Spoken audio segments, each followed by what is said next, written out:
Perhaps we can finish off this topic of using log scales, and particularly the problem that we've been struggling with. Some people seem to understand, but not everyone. How could you use a log scale to find roots or other awkward and inconvenient powers, not whole numbers? So here we have a log scale graph that we've been using as an example. It's called semi-log because it's normal on the horizontal axis, left and right. Distance and numbers match, but the vertical axis along the left column has that particular squishy look that log graphs have, that as the numbers get higher, they get closer together. So they're not regular according to the ordinary scheme, that the number just shows the distance. But of course, they are regular in the sense that they obey a rule. We know there's a precise placement, and this is fairly carefully done and accurately drawn enough to be useful. So what is it, and how can it help us solve our problem? We're interested in using this log graph in order to find the powers, say, between 0 and 1. We've got 1 marked at the bottom. We know that's the 0 exponent on a log scale. We've got 10 at the top. We know that's the 1 exponent on a log scale. This would be a base 10 log, obviously. So we've got all the log numbers set out roughly where they belong on a log scale. And how could we use this as an estimator, a substitute for a pocket calculator, in order to find whatever root we might be interested in? Well, the way to understand that is to think that we have something like a table, in that it puts two lists of numbers together. The lists follow different orders, but their conjunction, they're being placed next to each other, tells us something. So here I've put in something like a ruler. I'm imagining that we are measuring the distance, the simple linear distance on the log scale. Here again is the log scale, and I set down my ruler to count the space. Now, that's like a table because it has now on the left the measure of the numbers that come out of raising 10 to a certain power, and toward the right, the white ruler measures the powers that produce those numbers. Now, here's an actual table. I used an Excel spreadsheet as a kind of useful calculator. It helps if you have to do many calculations of the same kind. I put in under column A the log base. Didn't have to write that down, but it keeps things clear. And then in the next column over, I simply marked the numbers that I was interested in. And in the log way, I counted by single integers up to 10, and then switched to, we could say, decades, counting by 10. Point, I matched a number that I might be interested in with the power of 10 that would produce that number.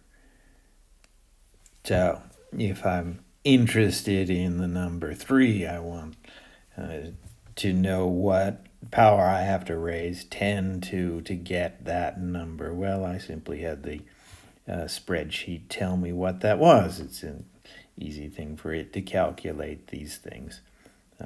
If I had interested in 50 instead, then I'll have the computer tell me what power I need to raise 10 to get that power. Now, of course, the decimal numbers, those fairly long decimals that the computer gives me, are all estimates, and I don't have every number, but I should be able to use this for the purposes of estimation. I didn't have a calculator. I could fudge the differences and get some kind of useful information. This is why log graph paper used to be quite common before we had electronic calculators. It's useful for doing these calculations. Now, just to show you what I've been doing with Excel, so you can see what's going on. If I look at a certain row, I'm interested in the number 2 and the power. Well, there it is. And if you look at the top left, that's the frame of the spreadsheet that tells me what mathematics is behind the cell framed in green. I've simply asked it for the log, the common log, because I didn't specify a base. We assume 10.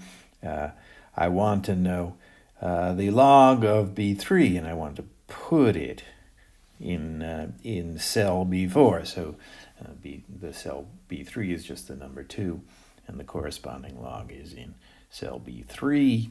Those two go together, and I've set the same calculation up for each row.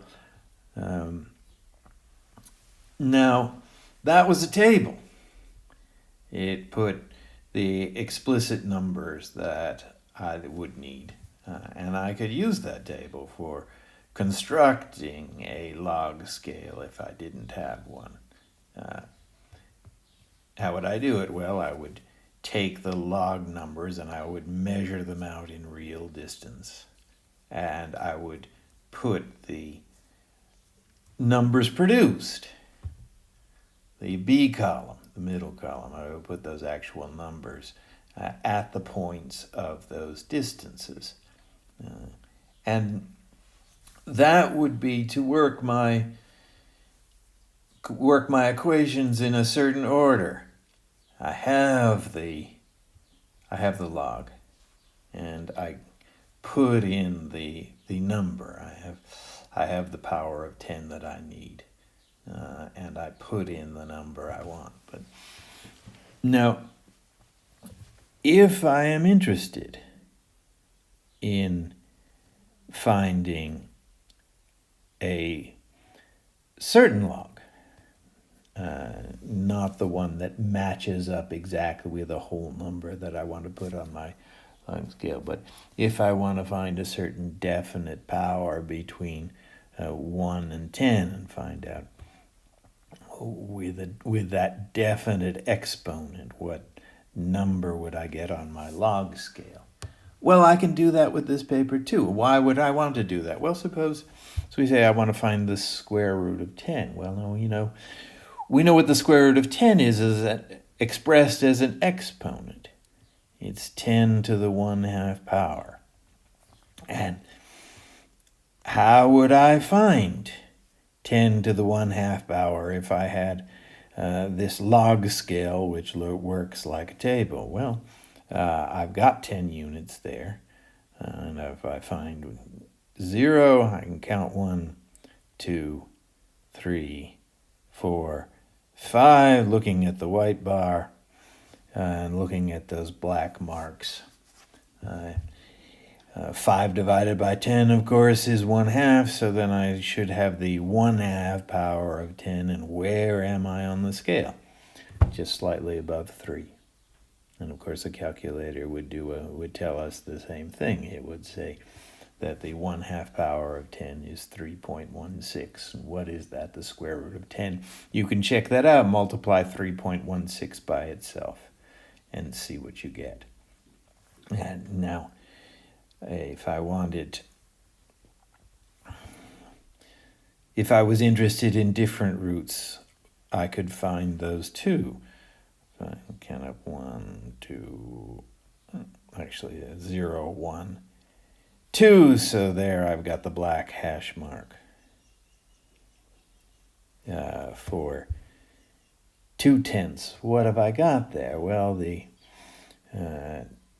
10th root of 10 squared, or we could say the 1/5 power, which would be the 5th root. What number would be multiplied by itself 5 times in order to produce 10?